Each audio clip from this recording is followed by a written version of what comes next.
Got another super chat. This one is from Just Andre. Just Andre writes, what at middle linebacker from this draft class fits the Washington football team the best? So I went through a bunch of the linebacker prospects, my top 7, as I do every single week with these positions. And I'm going to chop it up, and I'm going to put out those individuals so you don't have to watch the entire 2-hour video or find where it is. I'm going to chop that up and put out the individual player breakdowns tomorrow.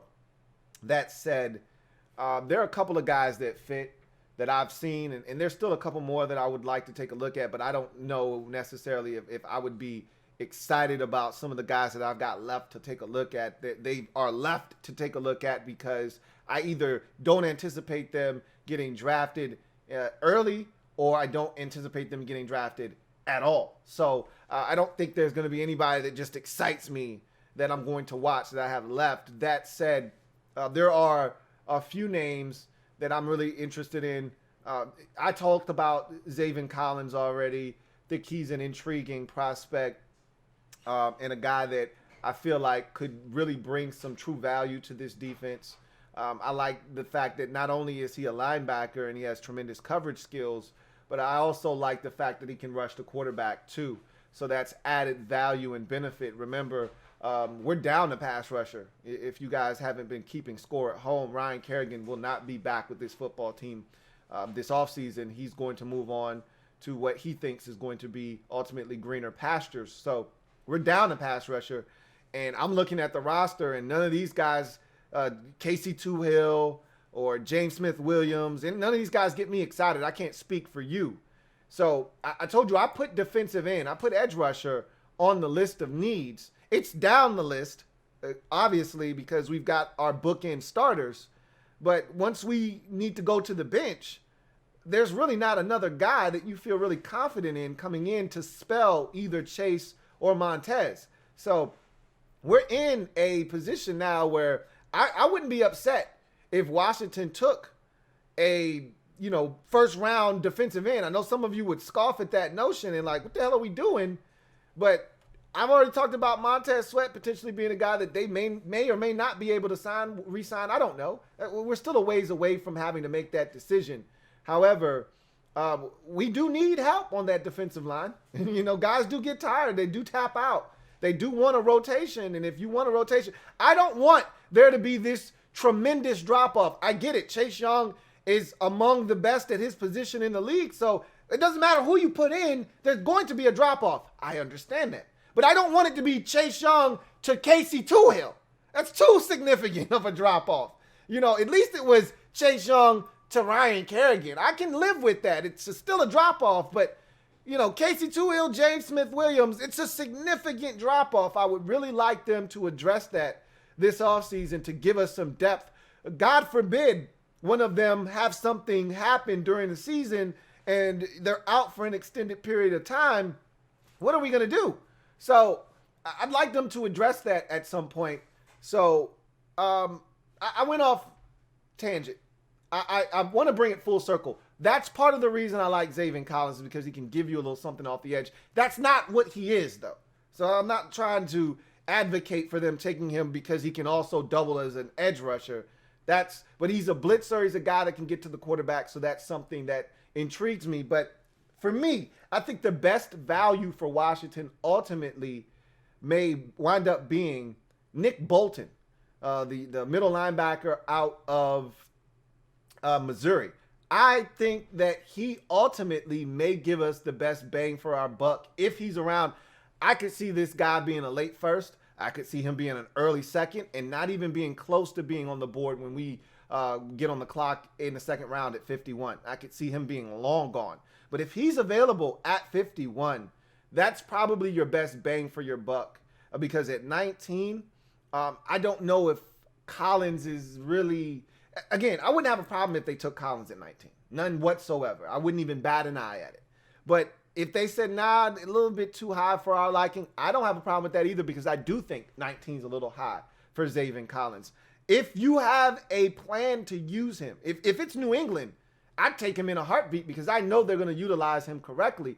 I can't be 100% sure that we would do the same. Whereas with Nick Bolton, I know he's going to come in here and he's just going to fire the cannons. He's just going to let it rip.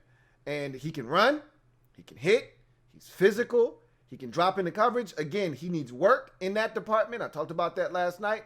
But for me, the guy that fits our scheme that I think would come in, give us an immediate shot of speed, like an adrenaline boost of speed defensively, would be Nick Bolton. And I think he could give us the best value in this draft. But again, I think you're really being a bit wishful in your thinking if you feel like Nick Bolton's going to be available at 51. I think he's going to be gone by the time we get to 51. But that's the best middle linebacker that I've seen personally from this draft that I think fits what we want to do moving forward. So thank you for that super chat, Just Andre. Santiago Trudell, thank you for the super chat. Greatly appreciate you for tripling up. My man Santiago Trudell writes, to me, outside of Terry, all of our receivers suspect. You're not wrong. You're not wrong, which is why there should be serious consideration for an overhaul at receiver. You know how I feel about Isaiah Wright, okay? I wanted him gone probably after the second game I watched him play. I said, hey, he's a lot better than I thought he was, but he still stinks.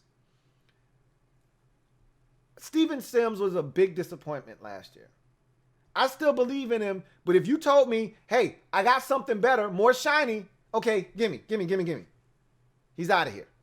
Cam Sims, I told you, he was cool, but on a team that's trying to win something, you shouldn't have Cam Sims anywhere near your top 3 options. If Cam Sims is on your team and he's your 4th option, hell yeah, I'll take Cam Sims as a 4th option. You're damn right I would. But he was our number 2 last year. You can't win with Cam Sims as your number 2. Are you crazy? So, yeah, I mean, there was really nothing outside of Terry. And we saw that in the Carolina game. Now, Dwayne was absolutely wretched. He was wretched. But there was no Terry in that game. It might have been one of the worst offensive performances we had all season, passing-wise, because we were running the football on the Panthers, and for whatever reason, Scott Turner just neglected to continue to run it. But that's nor here nor there. Obviously, there's the Rams game, especially in the second half. That was just horrendous to watch. But it was one of the worst offensive performances of the season, and until Heineke came in, that is. And it was because, I mean, the common thread there was no Terry. You know? So I'm with you. I mean, at best, they're average. At best. But again, it was year 1 for Antonio Gandy Golden. It was no Kelvin Harmon. Those guys will be back. And I think they'll be better in year 2 in a new system. Okay? Obviously, Terry's going to be back. They're going to add a wide receiver in free agency. They may draft another guy. They may add 2 wide receivers in free agency for all we know. One thing's for sure. I know that we're going to come back to the table. When we look at the offense as a whole, we're going to look and see that this offense has been revamped. And no longer is Terry having to carry the load by himself. Is Terry having to man up double teams and cloud coverage and not have anybody to take any of that burden off of his shoulders. Like, Logan Thomas can't be the other guy. He can't have 9 catches for 72 yards. Like, nobody's scared of that. Nobody's scared of a guy catching a football at 8 yards a pop.